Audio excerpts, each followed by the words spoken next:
So I thought I'd make this video on evaluating your negatives, especially for beginners in film photography. It's always exciting to develop your first roll of film, or the first few rolls of film, and start to see the fruits of your efforts on celluloid such as this. And it's another thing to then try and evaluate the negatives so that you instantly look at the negative and you know if it's overexposed or underexposed, if it's going to print well, if it needs dodging or burning or anything like that. And it's only then when you start looking at the negatives in that way you start to really understand your photography more. Now if we look at this particular negative that I've got here, it's very black, and the glove, this is a photograph of an owl on a beach. I mean, who takes an owl on a beach for a walk? But this guy did, and he was kind enough to let me take a photograph of it. So this is the owl, this is the glove, and you can see we've got detail here, but the sky and the sea in this area is completely blown out. It's totally overexposed, and in the development probably agitated too much, and I've got a bit too contrasty. So just understanding the negative a bit, this dark area here is what we call thick, heavy or dense, and the light area is basically thin. And if I just show you an old trick of placing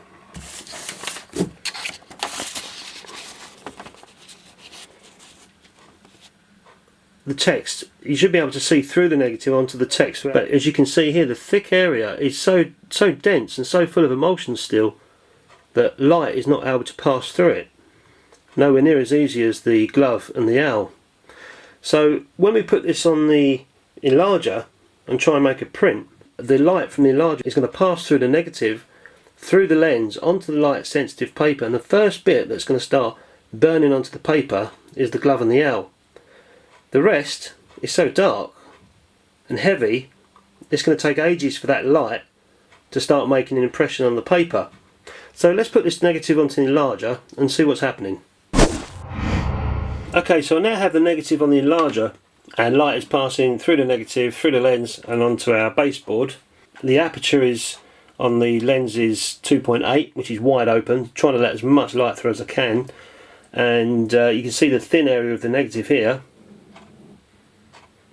Okay, and that's going to burn the paper straight away, but this is the area we're going to have problems with, the sky and the sea, trying to get this exposed. But that's one of the great things about film. It's so unforgiving that by a bit of time and a bit of dodging and burning I can bring this sky in. So what I'm going to need to do is do some test strips, and then we can try and work out where we need to go with dodging and burning to make this print work. Okay, so these are my trays that I use, my 10x8 trays, and I always keep them colour coded, which is black for development, red is for stop, and green is for go, which is the fix.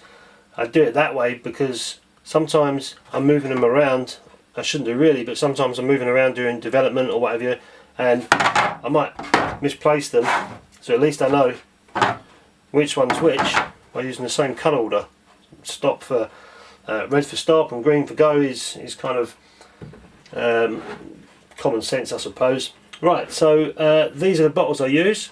So this is the developer, Ilford developer. I've already mixed it, it's room temperature, and these are just old bleach bottles that I keep my mixes contained in. A stop,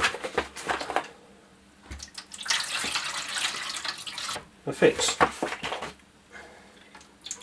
Like I say guys, these all been sitting at room temperature, so I know they're around 20 degree mark. Okay, so that's done. Let's make a test strip now and see what we come up with. Okay, so remember I was saying how dense the negative is. This first test strip I've done for 50 seconds, f8. I've closed the aperture down to f8. I don't want to keep it open at f2.8 because it's just going to be too wide open, and the image will be just mushy and probably not as sharp as I want it to be. Even f8 isn't that great, but we're going to use it f8. This is 50 seconds exposure. Now I'm certainly expecting the owl and the glove to be completely jet black, so all I'm interested in here is the sea and the sky, to see what 50 seconds gives me. Okay, so I've just done my first test print at 50 seconds like we said, and yeah, we know that the owl is going to be very dark, so you can see what happened. The negative in the owl and the glove area was so thin, the light has just gone straight through it and hit the paper before anything else. I'm quite happy though. Look how much detail I've managed to bring out in the sky and the sea with that 50-second exposure. So I'm quite happy with that. The next thing I'm going to do is a test print now for the owl and see how long the owl and the glove need to be exposed to make the final print. Okay, so I've just done my second test print, which is for the owl and the glove, and here it is. That was, if I can focus, there it is there. It was 10 seconds, and I'm happy with that. 10 seconds on the owl and the glove. It's I've got tones in there. I can see blacks, I can see whites, I can see mids. It's cool.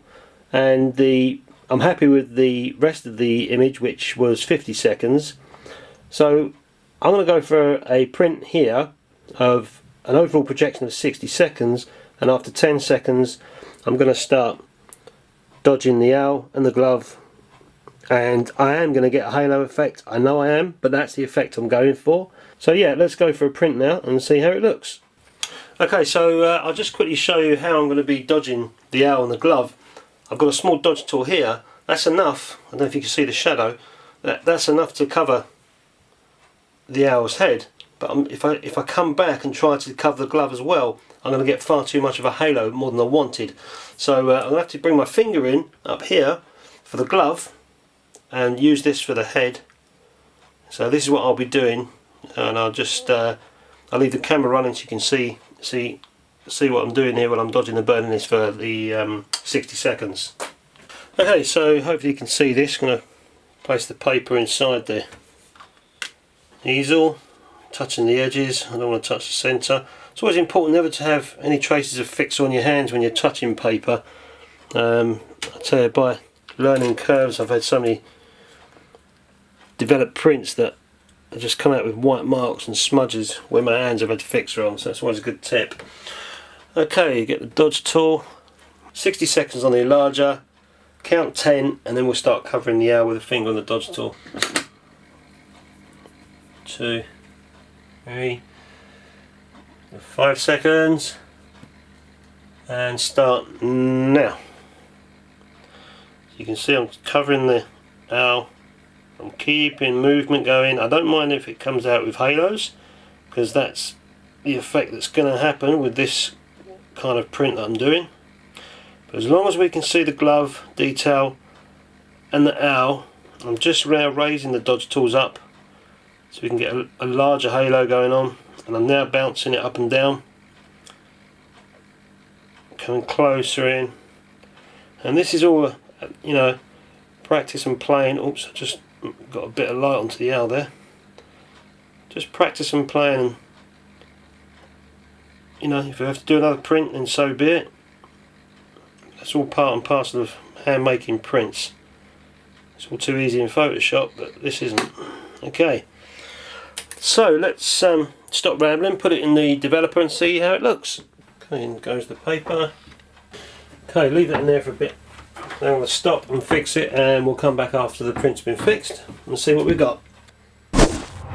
Okay, so I've just finished squeegeeing off this print and placing it on the wall here. So you can see the owl, the glove. It's we've got our 10 seconds, we've got the halo that we said, and we've got our 50 seconds on the sky and the sea. This is actually a sand area. A little bit more work. Maybe I could have lightened up the sand, probably used maybe a contrast 5 here on this area to get the blacks and the sea in a bit more, but this is just for demonstration purposes to show you, how you evaluate your negatives and how you can recover them. And also how unforgiving film is. We didn't see any of this in a negative, but it's come out really well in the print, trying to burn it in longer to recover it. And also the halo, it doesn't look that bad. It's done on purpose. I knew that was going to happen, and that's why I was doing this big dodging and burning, coming in and out, in and out. It's a great little picture with the glove and the owl. So yeah, don't forget to like this video, subscribe it, share it with your Darkroom friends. Also, just a thanks to the people that have already subscribed to my channel, and also thank you to those that watch the videos and make comments and likes. It all helps me continue doing what I'm doing. Thanks a lot, guys. See ya.